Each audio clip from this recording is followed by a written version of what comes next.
Okay. Okay. Well,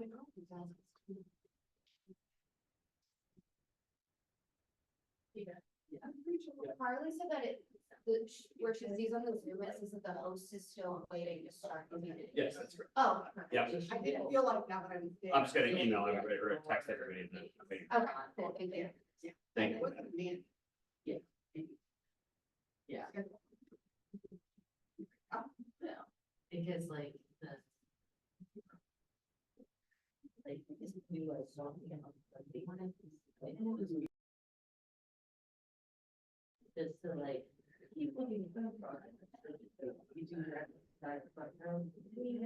you're doing with that, and real. I see, I think you really don't go in.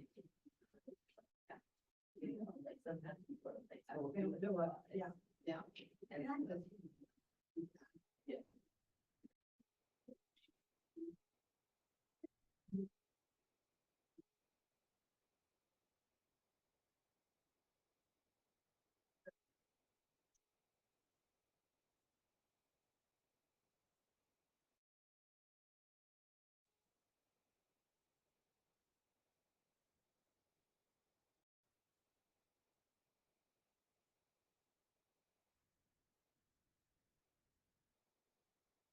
Sorry, I need something's not. Peter,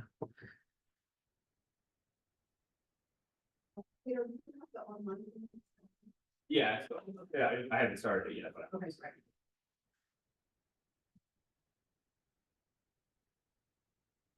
yeah, they Carly was on Friday.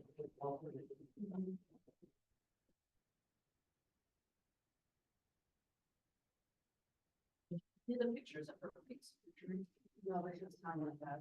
I'm doing some spine. Okay, I think we're good as long as you can hear me, because this is a little finicky, but I can hear you just fine because I was here. Oh, sorry. That's okay. Yeah, it's Carly also here. No, I haven't started it, so they're all. All right. I'll give you what it's actually attached.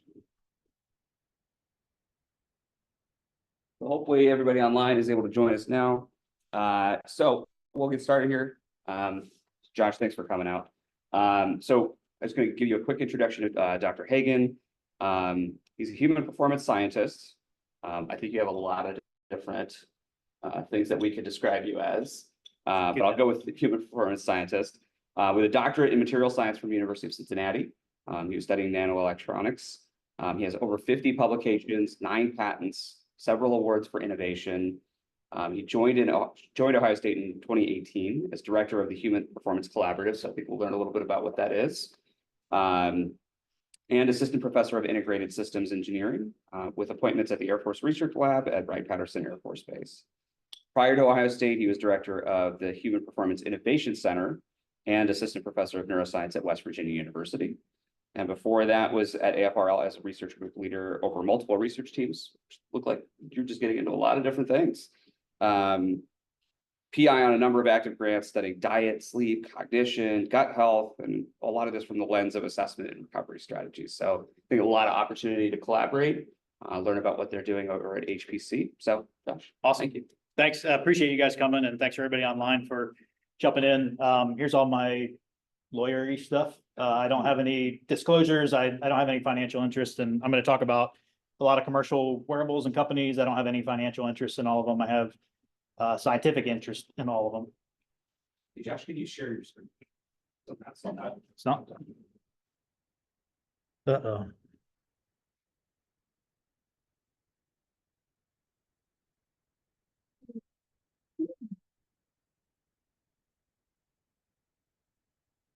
Okay, yeah, give me 1 second, guys. This is all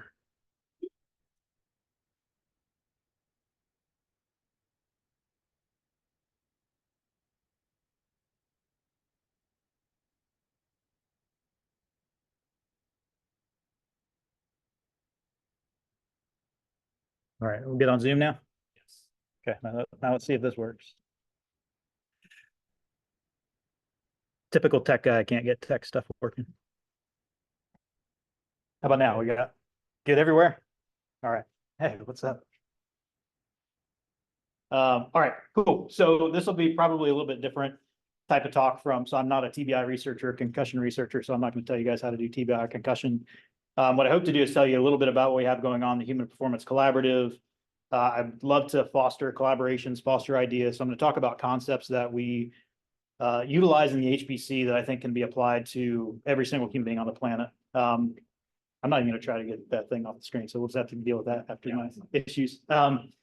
But basically so we're part of the collaborative. So this got ramped up about 3 years ago. The collaborative is an effort out of the Office of Research.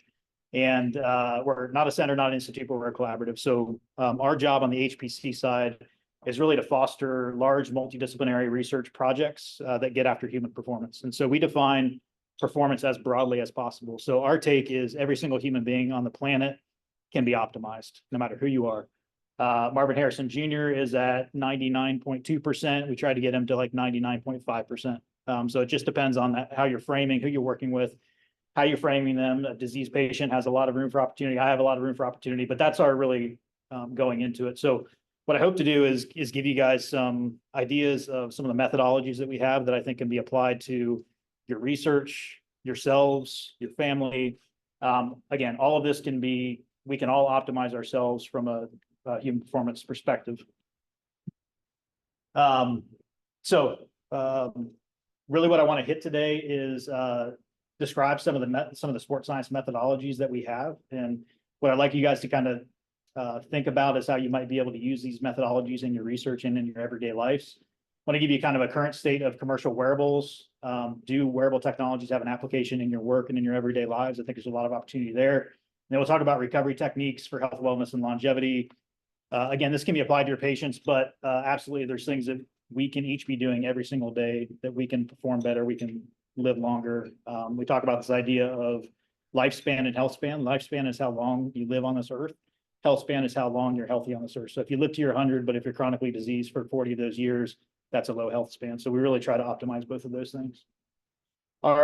Really where we started, this was back in 2012. I want to take you a little bit of an origin story just so you understand how we're framing the HPC and things that we're getting after.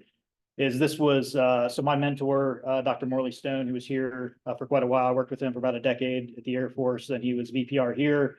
So he's the only reason that I'm in all this research. And he wrote this seminal paper along with the director of the 711th Human Performance Wing over at the Air Force. And this is, again, 2012, and this was the concept of the quantified warrior. And the idea 12 years ago was the sense, assess, augment paradigm. And this still holds true, and this is still something that we use every single day.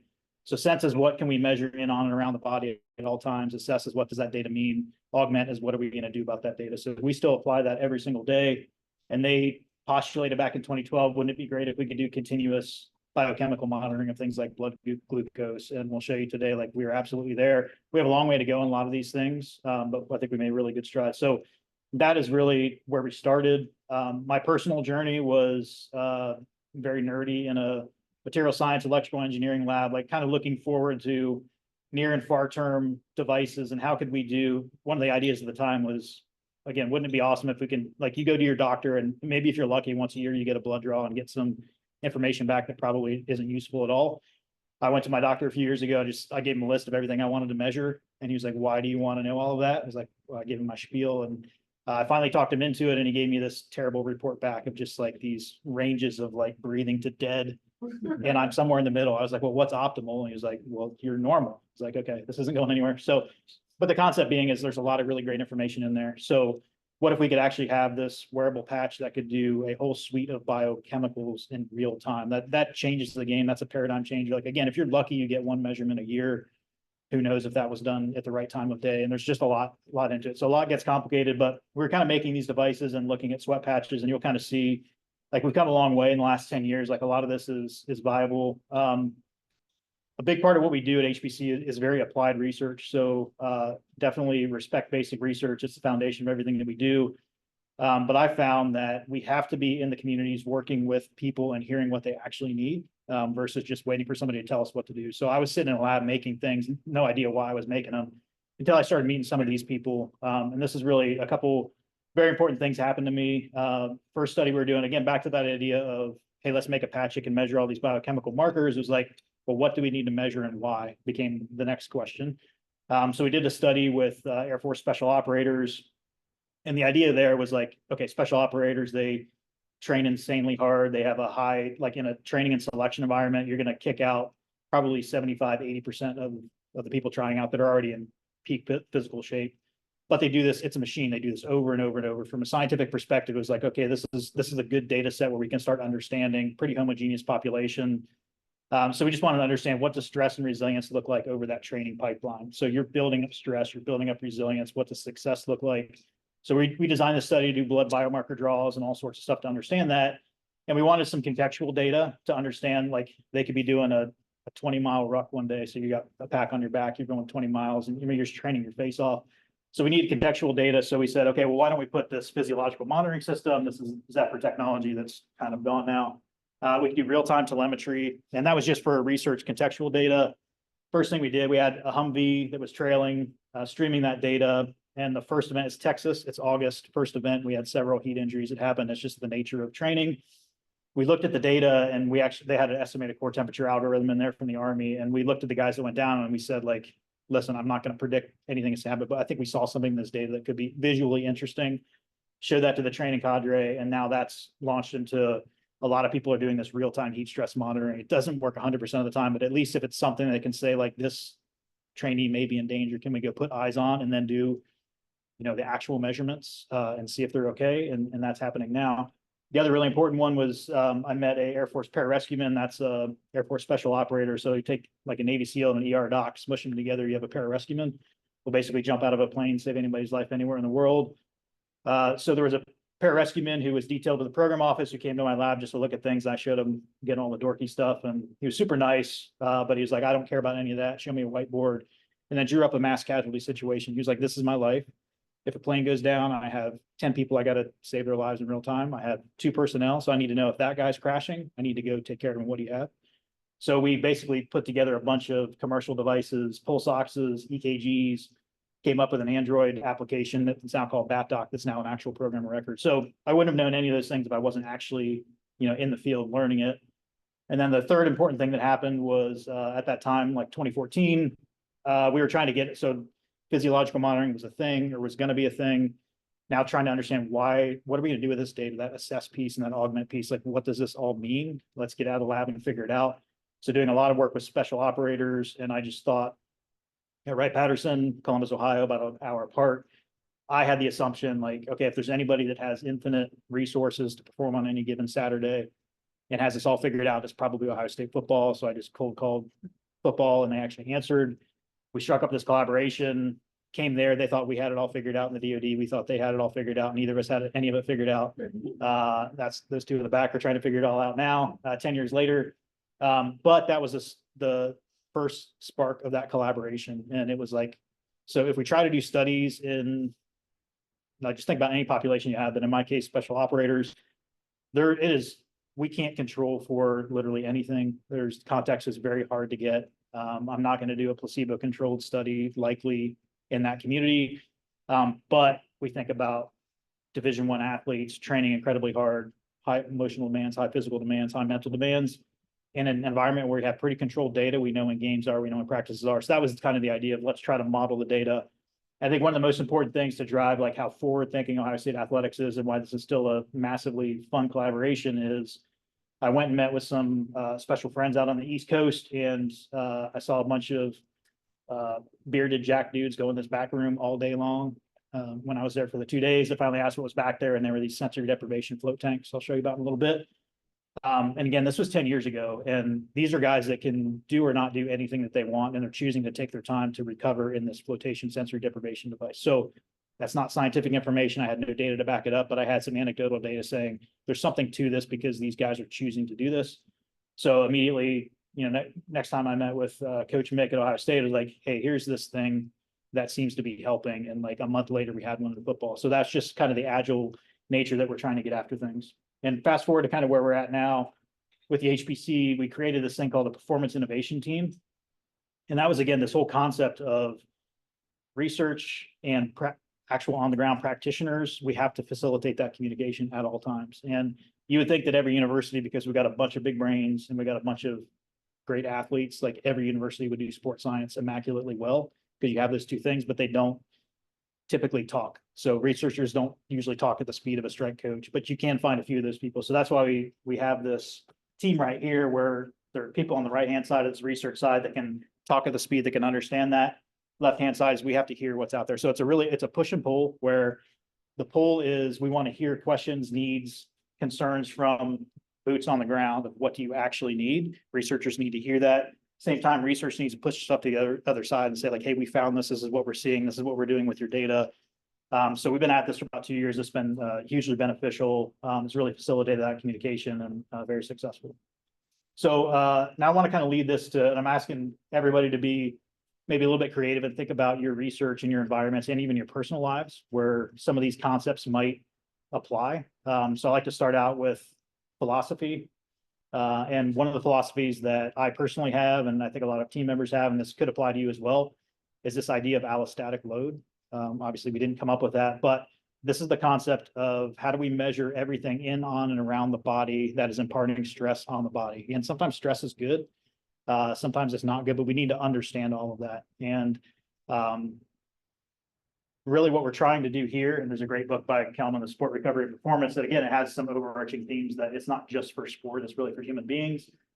Really what we're trying to do is we're trying to maintain homeostasis in our bodies, right? We're trying to understand what is all that load in, on, and around the body. Can we quantify it? Can we understand it? How is your body adapting to that? Again, there are some times where you don't want to have perfect homeostasis and you do want to stress the body and you want to allow the body to work and adapt to it. But there's other times when you're trying to achieve peak performance in surgery, on the field, whatever you're doing, that's when you really want to understand, do I have this balance?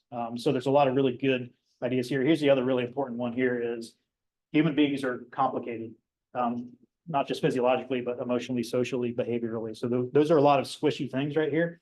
I'm an engineer, so I don't like squishy things, but we need to find ways to quantify that better and understand that and just first recognize that that's part of that allostatic load. And if you become imbalanced and you don't recover from that load, that's when you have, at a best case scenario, poor performance. That's when you can get burnout, overload, overtraining, and like actual physiological things can happen to you.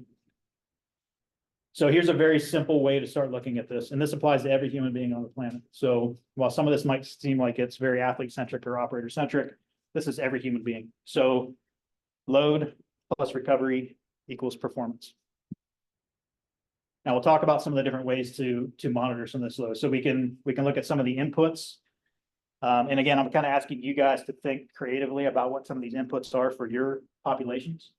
But a little bit more in the sports setting, different inputs that we have, things that we call internal workload.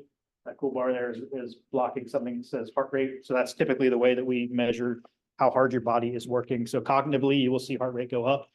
Physically, you'll obviously see heart rate going up when you're working out. So we call that internal workload. The other way to get that without technology or without physiological data is something we call rate of perceived exertion, which is just asking how hard was that thing? How long did you do that thing? You multiply it together and that's pretty accurate data. So you don't have to have technology. We just like it. External workload is what kind of mechanical work are you doing? So if you're in an environment, so we do some work with orthopedic trauma surgeons that do a tremendous amount of mechanical work. Our athletes do a lot of mechanical work. That's moving weight, that's running, that's doing physical activity. So we have ways that we can actually quantify that mechanical work that's going on with GPS, accelerometers, gait movement, all sorts of different things. So in a sport environment, a lot of it is speed, distance, accelerations, decelerations, cuts, all that kind of stuff getting hit. This is the harder one. This is kind of what I'm challenging everybody to try to think about. How do we start quantifying mental workload in a scalable fashion? We could do some fancy things with EEG and fMRI and all that. That's not something you're going to do every day for sure, but that's incredibly important to understand. Load is load, stress is stress. We have to start quantifying and understanding cognitive load, emotional load. So I think about my life, and in my life, my physical workload is actually part of my recovery because I need to work out. I need to do those things for good health benefits.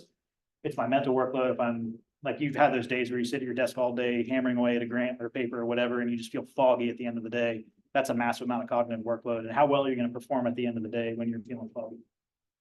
So what's your response to all these different things? The number one way that we can recover is sleep. We'll talk about that a little bit more, but we can actually quantify that with quantity and quality of sleep, physiological markers of sleep. So start thinking about how you can apply this.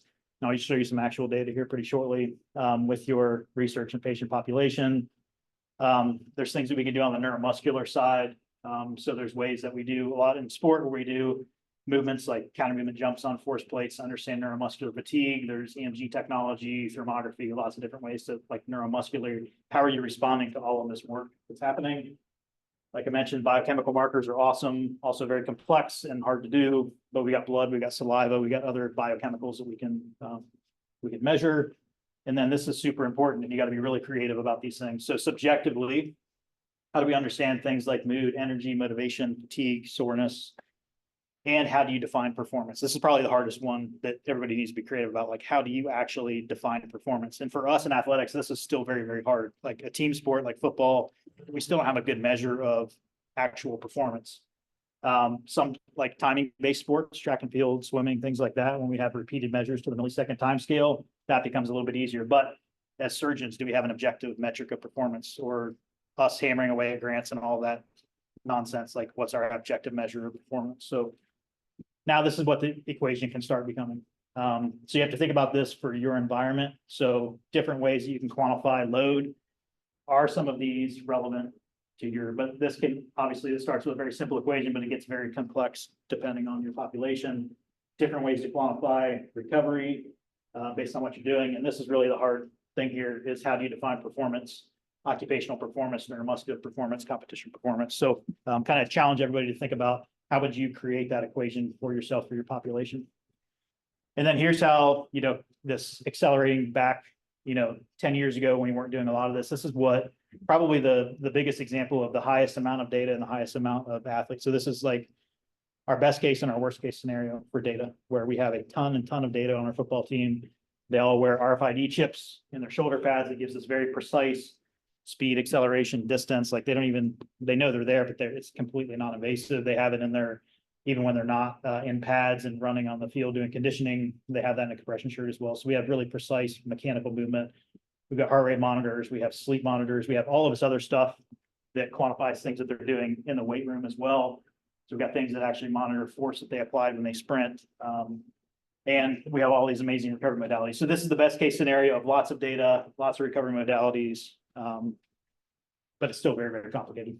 So now I'll make a little bit of a pivot here to wearable technologies and kind of the current state of wearables. And again, thinking about ways that you can implement this in research studies and in your practice and in your everyday lives, but just give you kind of a current state of where we're at. So first wearable device, shockingly to me, actually came out in 1982 with the first polar device to do kind of wire. So thinking, obviously physiological monitoring has been around forever, but thinking like the first kind of wireless consumer type device really started back there. First devices we started with back in 2013 area. These are all out of business. Nike doesn't do devices anymore. That was Nike's Fuel Band. That was a Jawbone, they're out of business. But you kind of see this is now a multi-billion-dollar industry, and things are absolutely getting better. And I'll show you some data, but the quality of data is getting better. So is this precise enough so your physician can make an exact determination on what's going on? No, but can it give you some amazingly relevant information about context? Absolutely. And I'll show you some real data for that. But you kind of see the advance of things and kind of where we're going. Like I think the iWatch was a big enabler just for like a really good device that can also do some physiology. We added sleep, we added heart rate, got some alternative form factors with rings and other things. Last year, pulse oximetry came out, and then kind of projected what's coming is potentially non-invasive blood pressure, non-invasive glucose. Very like, who knows if that'll work, but that's at least kind of where the industry is headed. Current state of things, what basically every good commercial device can do today pretty reliably well. So think about this for ways that you can, if you're thinking about your patients or your population, they will all do, like you can wear these things 24 hours a day. They will quantify training load to some degree, not to the exact millimeter accuracy degree that the RFID chips do on the shoulder pads, but do you need that for everybody? Probably not. So it'll do all day heart rate, so you can get that internal load. If you do an activity on it, it'll basically upregulate the resolution, so you get really nice and like beat to beat heart rate data. But just knowing kind of overall your entire day, like what your heart's doing through the entire day with that internal load, you can get that pretty accurately from these devices. External load, like if you go for a run, it can do some distance and speed and stuff like that. All these do that fairly well. Sleep and recovery. So these are now all doing sleep. So number one form of recovery is sleep. They can all pretty reliably, and I'll show some data here in a second, capture the amount of sleep that you get. If I ask anybody how much sleep they got last night, you're going to do the math. I went to bed this time. I got up to this time. I got 7 hours of sleep. You did not. These can actually tell you how much sleep you really got. Like, you may not be aware that you're awake. Sometimes you are, sometimes you're not, but these actually can quantify with pretty good resolution, depending on what you're doing. If you want to know if you have sleep apnea or a sleep issue, you got to talk to your doctor and go to a sleep lab and get hooked up with all the stuff. But these can all reliably tell you how much sleep you're getting. And sleep physiology is a really exciting part where we can now start quantifying like your resting heart rate when you're sleeping, and heart rate variability, which is a global stress indicator, respiration rate, and temperature. So current state of things is good.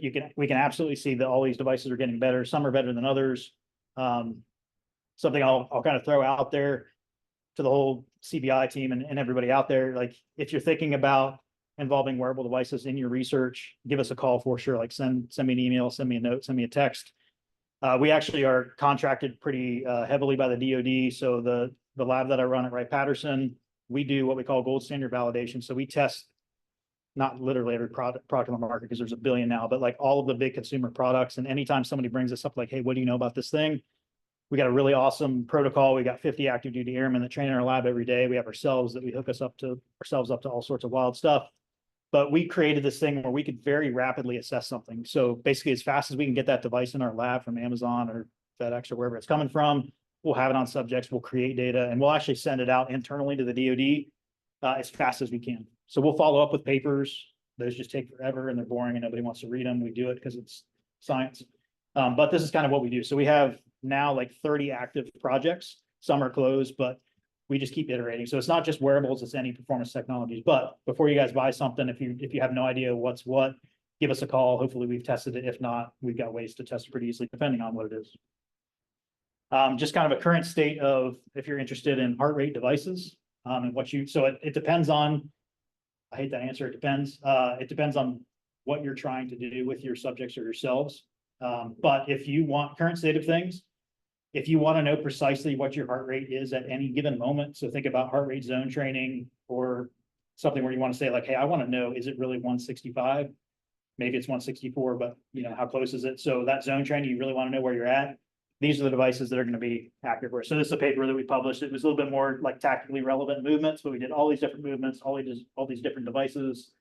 This is the type of report that we send. We publish this, but we send this to the DoD. Like, we got to give them check marks and red X's. There's stats behind this, and we have graphs and stuff like that too. But they want to know like, what do we do? So still, if you want to know reliably what your heart rate is, it's chest straps. So Polar's the king of heart rate. Garmin chest strap is good as well. This was a little bit shocking. Polar has an armband, an optical armband that was insanely accurate. That was surprising to us. Wrist-based devices still aren't great for beat-to-beat heart rate, but it depends on what you want to what you're using it for. So if you have patients who you just want to generally know, are they being active today? Or if you personally just want to know, was that workout I just did, was it awful? Was it kind of hard? Was it easy? The wrist-based devices are going to give you like maybe 15 to 20% error. So if you're okay accepting that for your application, then from a usability perspective, that's fine. But if you want to if you want to trust your data, like those are the devices to use. And this changes all the time. So we're just constantly assessing this. Like Polar just released earbuds. We're testing them in the lab right now. They have another device that's not quite on the market yet. We're already testing that. So this will never end. We'll just keep doing this. But from a session based, so again, that was kind of beat to beat accuracy. But if you look at an entire training session, this is kind of the current state of devices. We can see for accuracy better from left to right. That Polar Verity armband is awesome. iWatch is really good. Aura can be really good if the fit's right. Then we get kind of a little bit more wild accuracy with wrist-based devices. I think a lot of this has to do with fit and how well people are wearing this. It is not skin tone based. That's what most people think. We've done that study. Heart rate has nothing to do with skin tone. Pulse ox maybe, but heart rate does not. So I think it's more like the fit of the devices, which we're testing right now. Current state of sleep devices. This was a few years ago, so we're redoing some of this, but this is kind of where we're at. So our reference device, so there's two ways to do it. You can go in a sleep lab, hook people up to a billion things. It's not natural sleeping environment. So we did kind of an at-home environment. So you do wear an EEG. It's still not super pleasant, but it's not too bad. And we compared EEG measures to all of these different consumer wearables. This is kind of our rank some of things. Fitbit was really good, Aura is really good, Fatigue Science is good, and then we kind of have some variability there. But this is our current state of things for sleep devices. And this is both our data and colleagues that we have at Naval Research Center. So this is where I love, like we have very similar studies. They do a lot of theirs in the sleep lab and a lot harder core than we do, but our data is showing the same thing. So pretty much all consumer sleep tracking devices are now outperforming what was known before as the take-home sleep standard, which is the Philips Actigraph, which is just a wrist-based device, accelerometer-based, but everybody kind of trusted it for 24-hour and sleep measuring in a home environment. All these devices are outperforming that. I think reasons for that is the Actigraph doesn't have heart rate and other physiological measures, so I think the algorithms are getting better. But that's kind of the current state of things, is now all of these consumer devices are outperforming that from a quantity perspective. The problem is if you want to know deep sleep, REM sleep, light sleep, you got to look like this doofus. You have to have EEG based measures all night. So that's the thing I want to hit home for this is quantity and quality. Quality being how much you were actually asleep versus the time in bed. But unfortunately, all these devices will, first thing they'll show you is I got this much deep sleep, I got this much REM sleep, you're deficient in one or the other. You can only, current state, only get that with EEG based measures, which nobody other than that guy's going to do. Sleep physiology. So this is now resting heart rate and heart rate variability during sleep. This is what we do constantly. So we have a polar chest strap, EKG based device. And again, we wear all these wearables at night because they're all going to tell you, you're going to wake up in the morning and tell you this was your resting heart rate last night. This was your heart rate variability average last night. So we actually analyze that in Cuvios and look at what's going on in that and do that validation study. So that's current state of sleep. So again, sleep quantity is outperforming Actigraph. So that's really good. So time you went to bed, time you woke up, how much you were asleep. That efficiency is how much you were asleep versus how much time you're in bed. Now the physiology is typically resting heart rate variability, tries to do respiration rate, but current state of things is actually good. So pretty much everybody does resting heart rate. Every device should be doing resting heart rate really well. Like there's no motion artifact. Everybody's using the same chips basically. So all these consumer devices, Aura, Whoop, Polar, Garmin, all do resting heart rate effectively at night, which is a good global measure of recovery. Heart rate variability, they're actually all doing a pretty good job there. Respiration rate is a little shaky, but I also don't really know what to do with respiration rate. So that's the good news. So think about ways you can implement this with your patients, subjects, and yourselves for overall kind of recovery monitoring. So that's current status of physiology. What's next? Mentioned it before, like I'm super excited about biochemical markers. So for sure right now, I'll show in a second, continuous glucose monitoring is absolutely a thing. You can all buy one today. You can buy it a lot easier here sometime in the summer. But think about some of the other markers that are really important that I hope come out of this. So CGMs, it's a multi-billion-dollar industry because of diabetes, unfortunately. So I hope that the market kind of starts looking at things like, what if you could do continuous lactate monitoring from a performance standpoint and really know your lactate at all times? Things like creatine kinase, CRP, that changes the game, not just having a single arm stick in a single measure, but having continuous. So there's a lot of innovation that has to come with data analysis and understanding that, but a lot of promise there. But what I'm really encouraged about, like I mentioned, is the CGMs. So it is not just for clinical diabetic patients now. So you can go, there's multiple companies, one called Levels, NutriSense. There's 3 or 4 other ones where in the US, you can subscribe to it. It's a little expensive, it's about $200 a month, but there's a doctor in the background that'll write a prescription for a CGM, they'll mail it to you. Then it hooks up to these pretty awesome apps that you can say like, hey, I just ate this, I just worked out, and it'll give you some pretty nice analytics of everybody's going to respond differently to what you eat. So that's what these devices are going to do. It's going to give you some really good information on your glucose response to nutrition, exercise, and stress. So glucose is a really good stress indicator. I've seen this many times where it had nothing to do with nutrition, but I had spikes based on stress that was going on during the day. Here's kind of practically how they work. So looks scary, but it's not. It's got this micro needle that you just put this applicator on, snap it to the back of your arm. You don't feel it at all. Everybody thinks you're going to feel it. Everybody freaks out, but you don't feel it at all. That thing stays on for 14 days. Really does not come off. It's a little difficult to get it off. So that's how the sensor works. And then it goes into all these apps and then it tells you all that different information. So highly encourage you to look into it. But what's exciting is Abbott just announced 2 days ago, they got FDA approval in the US to actually sell these on a consumer level. So if you go to Europe, to a bunch of countries, you can actually go into Walgreens or CVS and buy them. That's coming in the US. Dexcom got the same announcement about a month ago. So I hope that that's coming because it's a little expensive, a little bit difficult to get today.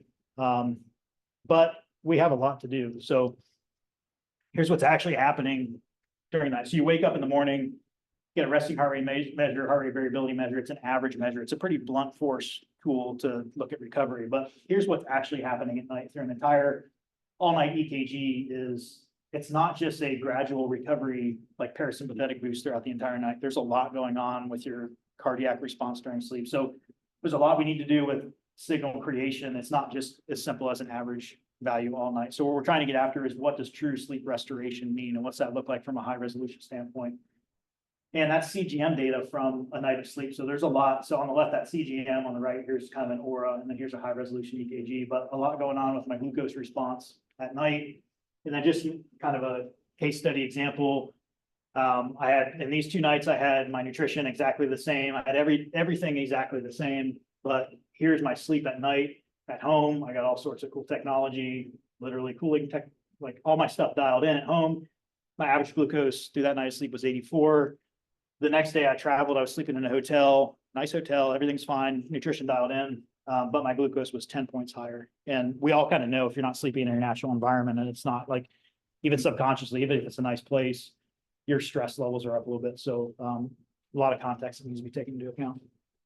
Some other things that are coming that I'm encouraged about, like we started some of the foundational research 10, 12 years ago on this, but there are commercial devices that are sweat patches that claim to do real-time fluid loss and electrolyte loss.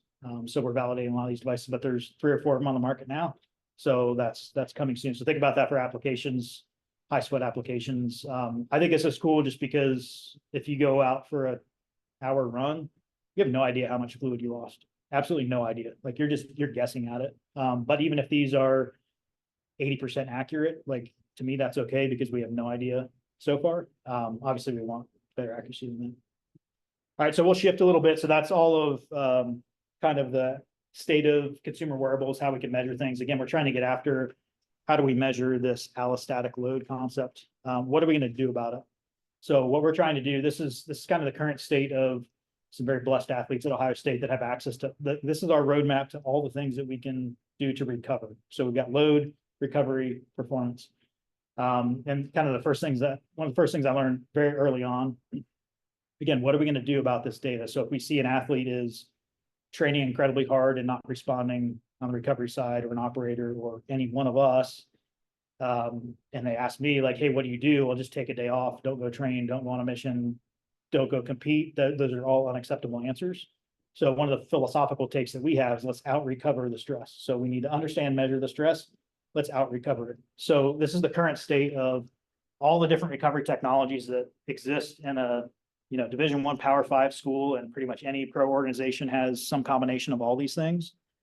This now becomes pretty complicated. It's like, oh my God, I now have 10 things that I could possibly do. What am I trying to do now? What we did here is we basically came up with best practices and decision tree type. Okay, if before you train, this is what it will do physiologically and for you. But I think this is good information, but this is not personalized. It's not individualized to that person. So what we're trying to get at is by taking all this data, taking all this input, applying machine learning models and AI, like, can we actually tell you what is best for you right now based on all of your data and based on the way that you respond to all these different modalities?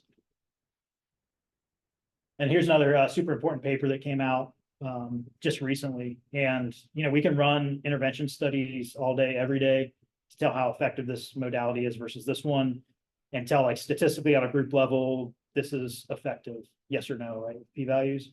But what's really happening is we have responders, and not like everybody's going to respond differently to these things. So while like I might get bummed if I read a study that says this thing doesn't work, it works for a lot of people. So this is kind of where we're getting, like where precision medicine is getting. This is where we're getting with precision recovery, precision training, precision nutrition, like everything is individual. So we have the opportunity now that we have data, we have ways to aggregate that data, understand that data, if we can do it in a clean fashion and make individualized, personalized decisions based on all of that.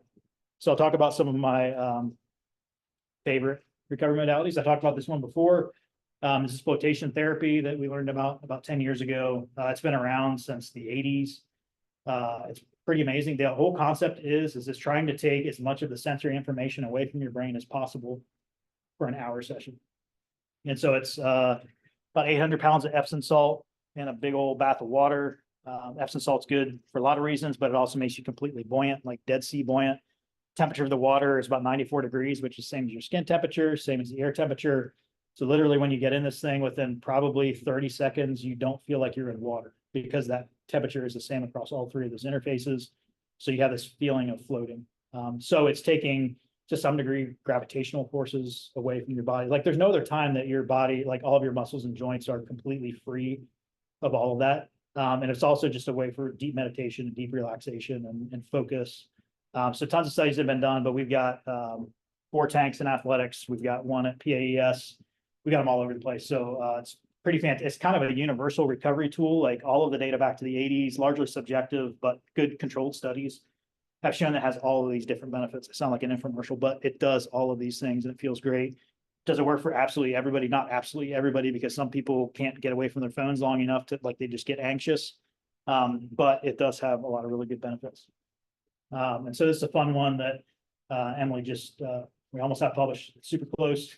What we did is we got 4 float tanks in athletics, and we put an iPad kiosk outside of it, and we asked them subjective questions after they get out of the tank. How did you feel before, during, after? So this is doing applied research in a high-paced applied environment at high volume. And so we just asked them, so you can kind of see this is how they felt before, how they felt during the float, how they felt afterwards. And this is 2,800 sessions, 2,800. Like if you're gonna do a controlled study, like 20 or 30 is probably good. We got 2,800 out of these athletes. And then Emily went back and mined the data of athletes that were wearing Oura rings. So this was just a convenient sample of high compliant athletes wearing Oura rings. If they floated today, what happened to their sleep that night? And we found benefits in acute reduction of resting heart rate during sleep following that float session. Again, this is from a global statistical level. So that just gives us more evidence that we think physiologically good things are happening. We know for sure subjectively good things are happening in this with a really robust sample. So for the people that don't like salt water or don't want to get wet for an hour, there's an alternative, this thing called a dry float. And so basically this is the same concept, but you can see there's I think 400 gallons of water in this thing, 94 degrees, separated by this plastic sheet, and there's a table in there. So you lay on this thing, the table goes down, and you get that similar sensation to sensory reduction. Not quite to the level, I think, of this, but a very similar response there. So that's a way for us to hopefully increase the usability of sensory deprivation. We've got one in football. We ran a study that looked at dry float versus wet float. Look at just the subjective responses. It was a crossover design study. And what we found is exactly what we expected to find on the wet float. A really good statistically positive response, how you felt after compared to before, same thing in the dry float, and we found no difference between the two. So I'm not ready to say one is better than the other, but I can say that subjectively, dry float's a really good modality. The other one I'm really excited about is photobiomodulation therapy. It's not a tanning bed, looks like one. What's happening, and this has, I think, a lot of application in TBI concussion research, as does, I believe, float. So think about ways to heal from TBI and concussion and getting all that sensory information away from your brain. Not a lot of research has been done there, so I think that's a huge opportunity. If anybody's interested, we'd love to collaborate on that. The other one is PBM. There are some good papers out there looking at mechanisms of PBM and neuronal recovery. But fundamentally, what's happening is any wavelength of light between 400 and 1,000 nanometers, if it can actually reach your cell, is going to repair your mitochondria. It's going to do a lot of good things on your repair centers of your cells. But the key is that photon has to actually get to your cell. So that's why red, near infrared are important. It can actually get through your tissues and your water and reach the cell, whereas a lot of the other wavelengths, they just get blocked and absorbed by all of that. So super safe. Again, this has been studied since the 80s, but the innovation is now we have these kind of whole body beds that you can do complete. So usually those studies have just been like clusters of LEDs on your head or on the traditional studies with like several hundred is you put them on like a quad and do a maximal squat test or something to exhaust those muscles. But if you do what they call preconditioning and do that therapy on the muscle before doing that, you're acutely stronger and you actually recover faster through lots of different studies with biomarkers and all sorts of good things. So one of the things that we're building both here and at our lab at the Air Force is now we're doing the first, to my knowledge, clinical trial study of 2 different photobiomodulation beds. The hypothesis here, because there are a lot of potential anti-inflammatory benefits, oxidative stress reduction. Again, think about this for your patients and even yourselves. We're looking at healthy active duty airmen, and we've got them, it's a crossover design in one of these 2 beds. So these 2 beds have different power levels. So we're doing a little bit of a dose experiment as well. But we're looking at these 2 beds head to head. This is the design of it. So we have a baseline block. You get randomized into either high power or low power photobiomodulation bed. Get randomized, so baseline block of blood, saliva, questionnaires, wearables, everything. Then you get randomized in that first block of 3 weeks, whether it's either active or sham. So they have blackout goggles and noise reduction headphones. So we try to trick them into thinking it's on or off, doing an okay job on that, but it's got biomarkers in it. So for 3 weeks, 3 times a week, they'll do either the active, the sham, wash out, and do the reverse. So the hypothesis is that we will see reduction in inflammation markers. Big question mark though, because these are healthy subjects. So we'll see, but pretty excited about that project. All right, last thing I'm going to leave you with is what everybody can and should be doing. Like you can do some of this absolutely today for free. Some of it's sort of free, some of it's not as free. These are things that will absolutely make every single one of you increase your lifespan and increase your health span.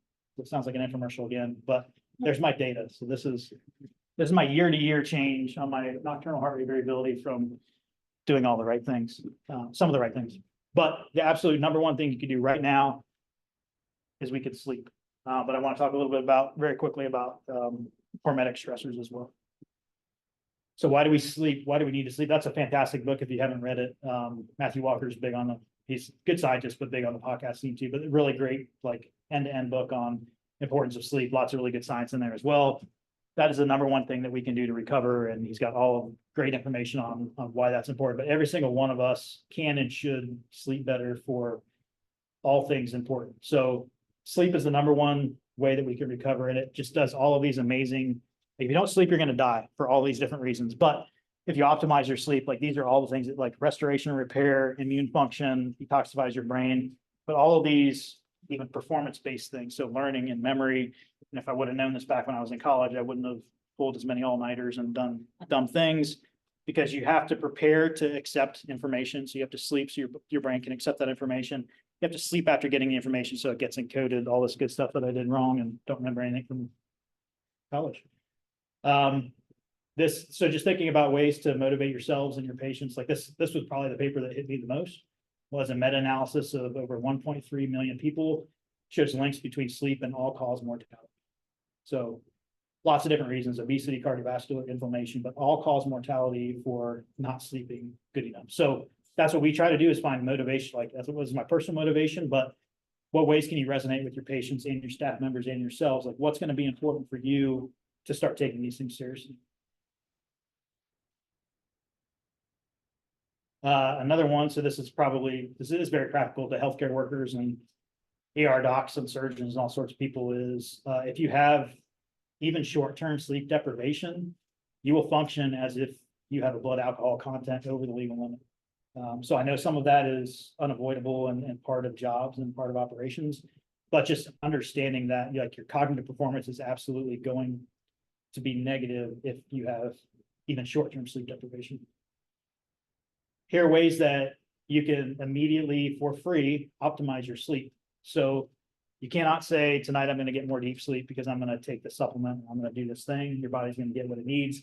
What we can absolutely do is this QQRT method. So you don't need a wearable. It's just nice because you can quantify it. But what we want to do is we want to optimize quantity, quality, regularity, and timing. That's the number one thing you do right now for your sleep, for yourself, for your patients, everybody.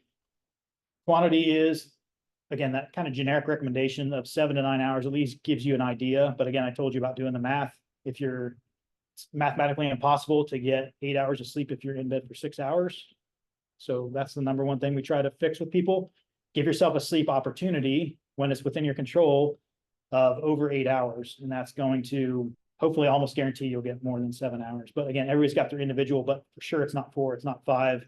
You've got to be getting 7 to 9 hours. So the first thing you can fix is give yourself a sleep opportunity.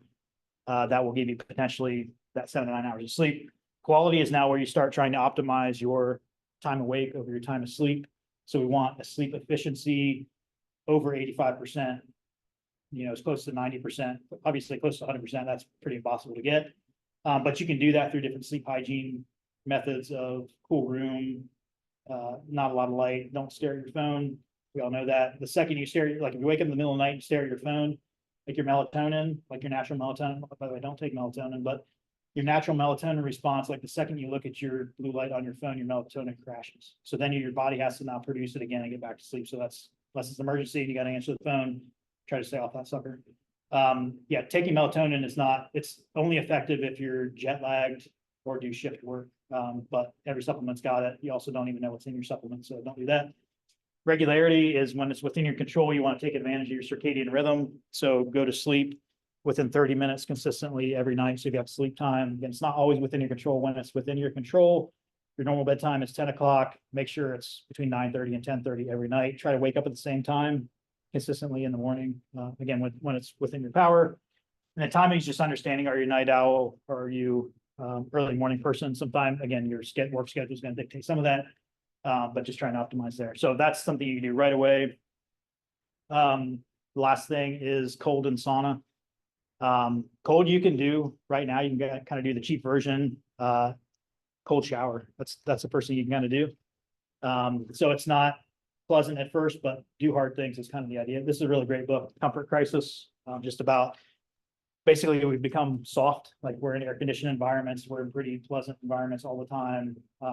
Even if you're running on a treadmill, you're running on a motorized treadmill. Like there's lots of different ways that we can do deliberate hard things.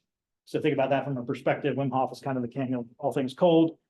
But this is the idea of environmental hormesis. So stressing your body in a way that it can recover actually prepares you to handle further stressors in your life. So you can do that with hot and you can do that with cold. But again, back to the shower thing, I encourage you all to do it. Next time you take a shower, you want to be soft and ease into it, take a warm shower, and then very end for 10 seconds, do it cold, go back to warm, and then increase that time every single day, get colder and colder until you're all cold all the time. You can do it. I encourage it. That's free. You can all do that. So mechanisms behind both of these, and I'll wrap up here in a second.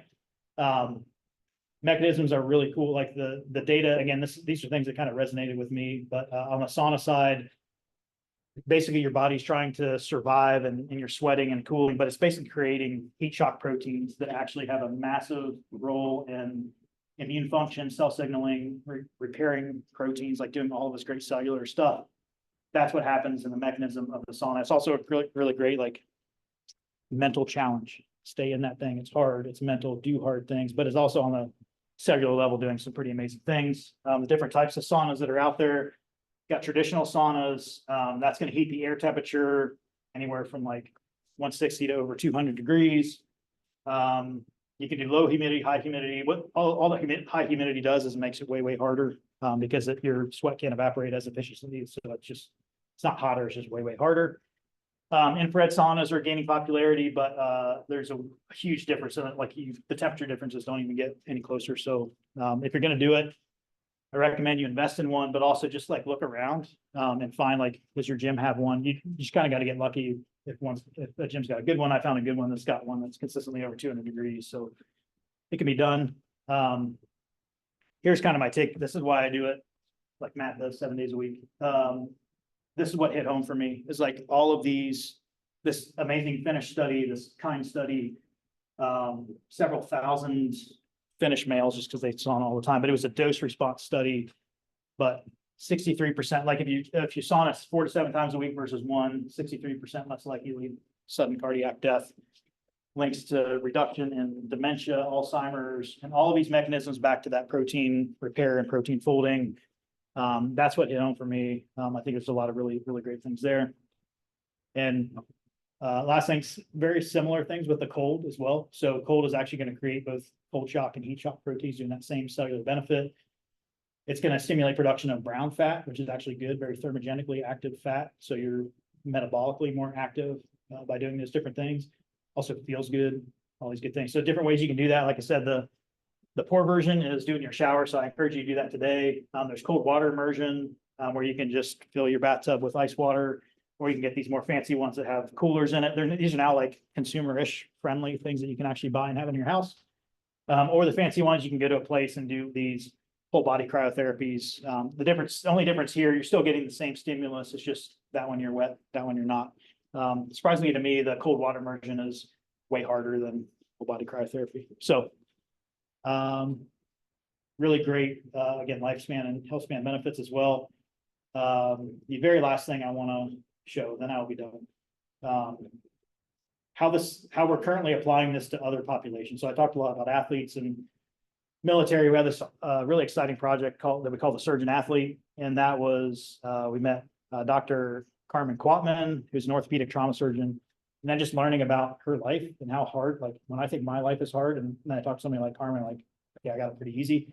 Orthopedic trauma surgeons could be an 8-hour surgery, very physically active, sweating. They tactically dehydrate, which means they're not going to leave the OR for 8 hours. So they're not going to drink before they go in, not going to drink or eat when they're there. And they're performing life-saving surgery for multiple hours. That's highly physical. So that's the constraints of their environment. So now we're trying to, going back to that sports science model, let's understand the load that's happening. So last summer, we did the first study of heart rate monitors and continuous glucose monitors and subjective, how hard, like what is that load of that surgery? Was it cognitive load? We kind of asked them subjectively, like how cognitively demanding was that case that you just had? So we're starting to understand that.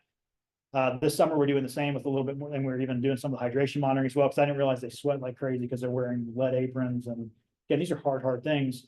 So we're applying that sports science methodology of the understand the load side, but now we're trying to, maybe next summer is like, what are our intervention strategies? So we can't do anything during, but can we supplement something before? Is it exogenous ketones? Is it something can we give them a recovery space for post-surgery so they can have like what a Division I athlete can have? That's on the surgeon side. And then another researcher in our group, Nathan Edwards, doing the same thing with first responders, and we're doing it with National Guard as well. So we actually installed a recovery center with Franklin County Sheriff and SWAT, where they have a sauna, they have a cold plunge, they have athletic trainers, because they didn't have access to any of that. And these guys are just stressed all the time. Shift workers, it's a stressful job. There's just all the things. So just, again, understanding the load and everything they're going through. But hopefully that gives you guys an idea of everything we're doing in the HPC. We would love to collaborate, love to talk about how we can possibly help implement our strategies in your environments, how we can go after grants together. Lots to be done, but really appreciate everybody's time. There's my info. Email me, text me, got any questions, any ideas, happy to take them. I'll be around for questions. I know that was a little bit long, but if we want to take some online or got some time, appreciate it. Thanks. Thank you, Jeff. I have a silly question about the sleep monitoring Yeah. that like a Fitbit or an Apple Watch does, and it wakes up. I'm a big fan of sleep. I love sleep so much. I just recently got diagnosed with apnea and realizing why I get to sleep so much. So I have one of those portable sleep machines and I did all the electrodes. Yeah. What data is it using to extrapolate to say this was deep, this was REM, this was light? It's trying its hardest to use accelerometry, heart rate, and heart rate variability as much as we know. That's the problem, is these are all black box algorithms Yeah. that you don't know. Uh-huh. But that's our take, is like, it's trying to understand, take those. Then they try hard, like they'll do, like I know Aura for sure does thousands of subjects in a sleep lab, collects the data and tries to get that algorithm right. It's getting better for sure, Uh-huh. but it's not at a place where it's reliable. But even their Gen 2 to Gen 3 rings, like it was probably 50% better, but still unacceptable. Yeah. And then my other question was, with all of the CGMs where you can measure glucose, for example, is there anything that could potentially measure like NFL levels or different neuroinflammatory markers that are seen in the blood? Yeah, not yet. That's where, like, there's a researcher down in Cincinnati, Jason Eichenfeld, is like kind of reversing, like taking that platform of, so it's interstitial fluid, it's that needle that's just sitting underneath your skin. But you can functionalize it with different recognition elements that will now basically react to concentration, like things like aptamers and peptides that can basically fold based on the concentration of it. So I think it's coming on the sensor side. What's going to be the thing is like, is commercially at a viable thing to happen. But I think the technology is there, the platform. That's why I'm encouraged about the form factor, like, because we'd always kind of worry about, like, if you got these needles in your skin, what's it going to be like? And literally you don't feel it. It's great. So they've nailed that. Now we need other markers. So I think the next one's gonna be probably lactate, probably hopefully like a creatine kinase, and then hopefully that opens the floodgates for Yeah, yeah. everything. And then is the 14 days that it can stay on due to the battery power in that thing, or what is the? I think it's more about the life of the needle, like, because the Gotcha. needle's functionalized with different things and like biocompatibility and there's other like implants and things too, but I think even after 14 days, you kind of want to just take that thing off and switch arms. Yeah.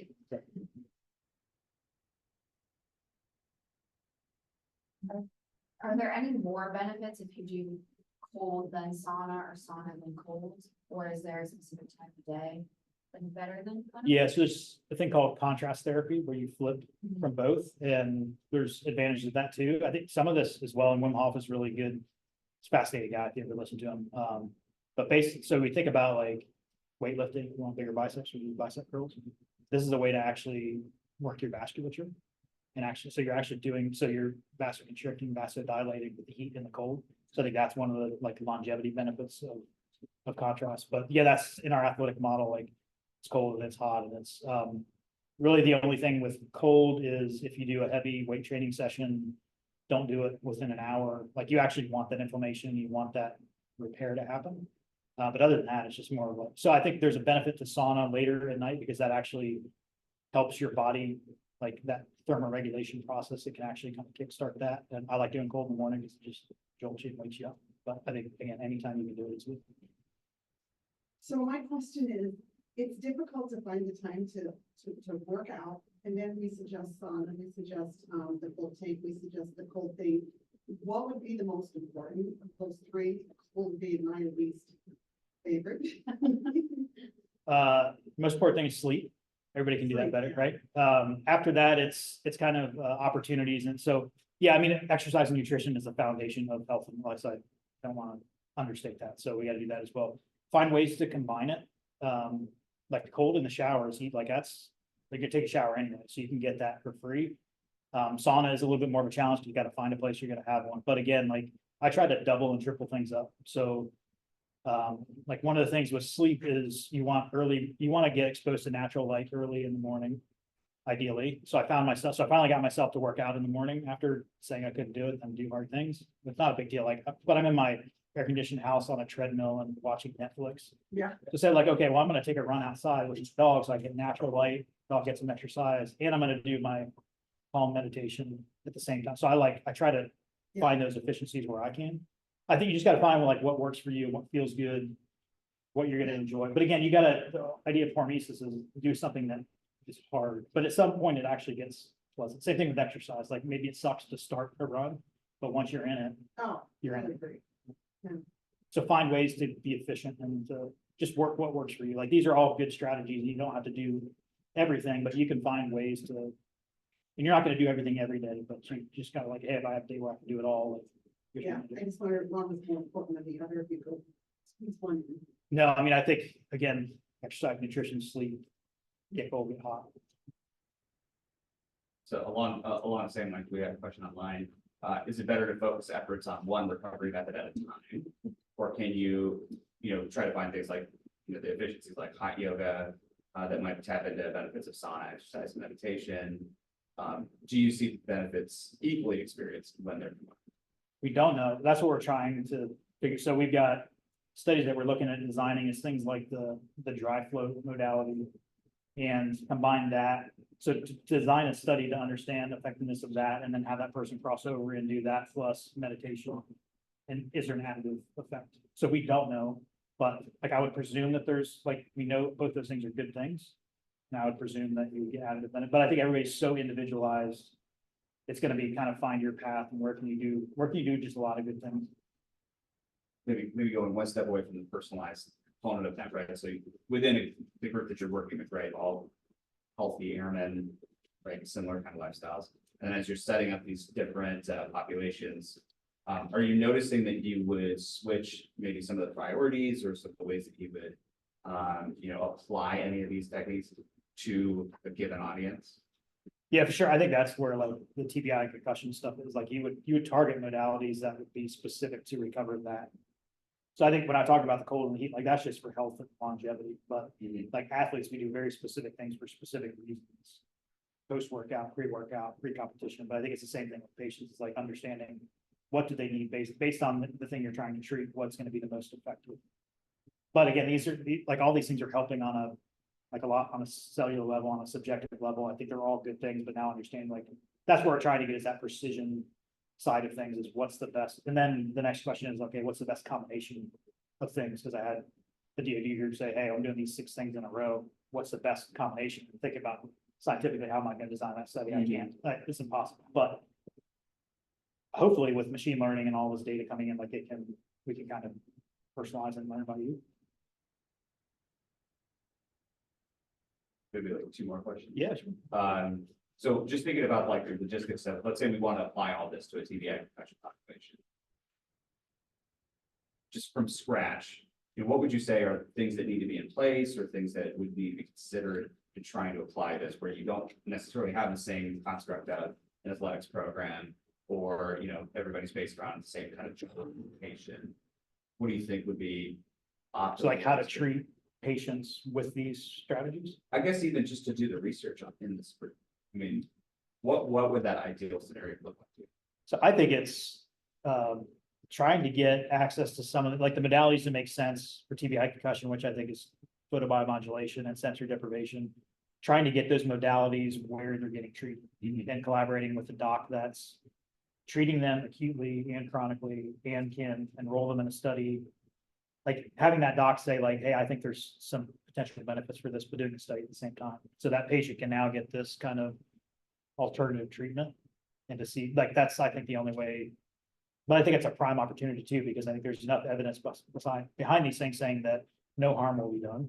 But can we understand, can it be an effective strategy? But as you guys know, like, it's so hard to do this because everybody's got a different severity. But at least I think if we can start capturing like even subjective information, like, do you feel better? And like, are these things helping? And then maybe with biomarkers and other things, we can quantify a little bit more. But I think it's access to these things and like not having to recruit them to come to your facility to do it, but can we actually take it to where they're at? And then the second question would be on as you're developing these new technologies, right? You're testing out that gold standard, right? How do you typically work with people who are developing those technologies? Do you work with folks here in academia, or do you try to go to the companies? Like, what is that strategy look like? It's both. I think it's more on the company side, and that's where we can, because we try to, like, we tell them what we think all the time. And I talk to all of them, like some are more receptive than others. But we tell them like challenges that we're seeing in their data, ideally so they can get it better. And then there's a lot of like different funding mechanisms that we can, like through business grants and things of, that was one of the things with Aura and the DoD, like they don't like that it doesn't break, like if you get caught in something, it needs to snap in half and go away. Like that's not part of their commercial thing. That's more of a DoD thing. So then we try to find them funding to do that. But we just try to report and say like, hey, here's the status of your data. We're going to publish it and we're going to show it. But just know kind of where you stack up. Like how can you guys get it better? How can we get it better? So open communication whenever they're open. Like some companies are completely closed, will never share anything. Some will share you everything. And so that's kind of dictates who we work with more opportunistic standpoint.